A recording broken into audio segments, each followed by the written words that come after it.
عرش والا رب خوش ہو کر کہتا ہے میرے بندے نے میرے سر کہا ہے، مائی لارڈ کہا، مائی گاڈ کہا ہے، میری تعریف کر دی ہے۔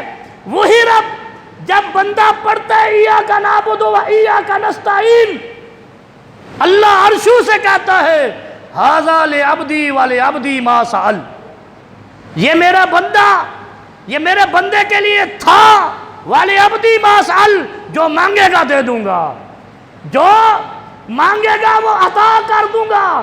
جب بندہ ایاک نعبد و ایاک نستعین پڑھتا ہے، اب بندے نے مانگا اللہم اغفر لحینا، اور پیچھے فاتحہ پڑھی نہیں، اللہ کو خوش کیا نہیں، اللہ کو مائی گاڈ کہا نہیں، ایاک نعبد و ایاک نستعین کہہ کے یہ رب سے سرٹیفکیٹ لیا نہیں، ھذا لعبدی ولعبدی ما سأل، تو میت کیسے بخشی جائے گی؟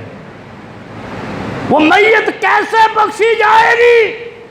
اور میں آج آپ کو چیلنج کر کے کہتا ہوں، جس نماز جنازہ میں سورۃ فاتحہ نہ پڑھی جائے وہ مردہ نہیں بخشا جاتا، یہ میرے رب کبریا کا وعدہ ہے۔ مولوی جتنے مرضی ڈھونڈ لو آپ، جب رب کہتا ہے ایاک نعبد و ایاک نستعین ھذا لعبدی ولعبدی ما سأل، یہ میرے بندے نے مجھ سے مانگا ہے میں عطا کر دوں گا، اور بندہ وہ پڑھتا ہی نہیں ہے۔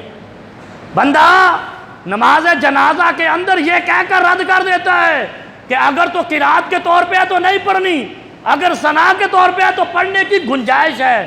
یہ گنجائش مولویوں کا مسئلہ ہے، قرآن و حدیث کا مسئلہ نہیں ہے۔ اور پھر جو لا نفی کمال اور جنس کا میں نے بتایا، من صلی صلاۃً لم یقرأ فیہا بفاتحۃ الکتاب فہی خطاب، جس میں فاتحہ نہیں ہوتی وہ نماز نہیں ہوتی، وہ جنازے کی نماز ہو یا عیدین کی نماز ہو۔ پھر یہ کہنا کہ جنازے کی نماز نماز نہیں ہے، یہ تو انکار ہے، یہ تو نماز کا انکار ہے۔ پہلے نماز کا انکار اس کتاب میں موجود ہے، پھر اس کے بعد فاتحہ کا انکار اس کتاب میں موجود ہے، پھر رب کا اعلان ایاک نعبد و ایاک نستعین کہ ھذا لعبدی ولعبدی ما سأل، جو بندہ مانگے گا میں دے دوں گا۔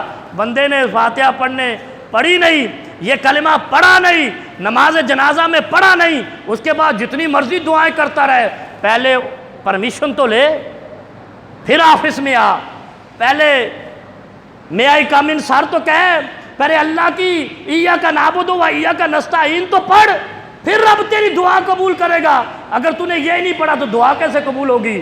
اس لیے میں کہتا ہوں کہ جس نماز جنازہ میں فاتحہ نہیں ہے، اور میں ایک اور بھی بات کہہ دوں، ساری کتب احادیث اٹھا لو، کوئی ایک صحیح حدیث لا دو جس حدیث کے اندر یہ لکھا ہو کہ نماز جنازہ میں فاتحہ پڑھنی نہیں چاہیے۔ جائز نجائز کی بات نہیں کرتا ہوں، آج کے بعد منبر پہ کھڑا نہیں ہوں گا۔ کیوں امت کو جہنم میں ڈال رہے ہو؟ کیوں اس ملت مرحومہ ہمارے مردوں کو جہنم میں مولوی کیوں ڈال رہے ہیں؟ اللہ کہتا ہے ایاک نعبد و ایاک نستعین پڑھ کے میز سے سرٹیفکیٹ لے کہ تجھے کیا چاہیے۔ جب تو اپنی خواہش بتائے گا کہ اللہم اغفر لہو، اللہم اغفر لحینا و میتنا، تو پھر بخشوں گا۔ پہلے اللہ کو تو نے ایاک نعبد و ایاک نستعین کا سرٹیفکیٹ سائن کیا ہی نہیں، تو کیسے اللہ تیرے مردے کو بخشے گا؟ آج کے بعد جا کے آپ نے سوال کرنا ہے کہ فاتحہ کے بغیر نماز جنازہ کیسے ہو جائے گی اور میت کیسے بخشی جائے گی؟ اور میں آپ کو ایک اور بات بھی بتا دوں، جو مولوی نماز جنازہ میں سورۃ فاتحہ نہ پڑھے اس کے پیچھے جنازہ نہ پڑھے۔ بڑی بات کہہ رہا ہوں، وہ بڑی نہیں ہے، میں نے قرآن و حدیث پڑھا ہے، سنا سنایا مسلک نہیں ہے میرا، سنا سنایا اور حادثاتی منہج نہیں ہے۔ یہ غور کریں کہ فاتحہ افتتاح ہے، آپ نے افتتاح کیا نہیں ہے، مردہ کیسے بخشا جائے گا؟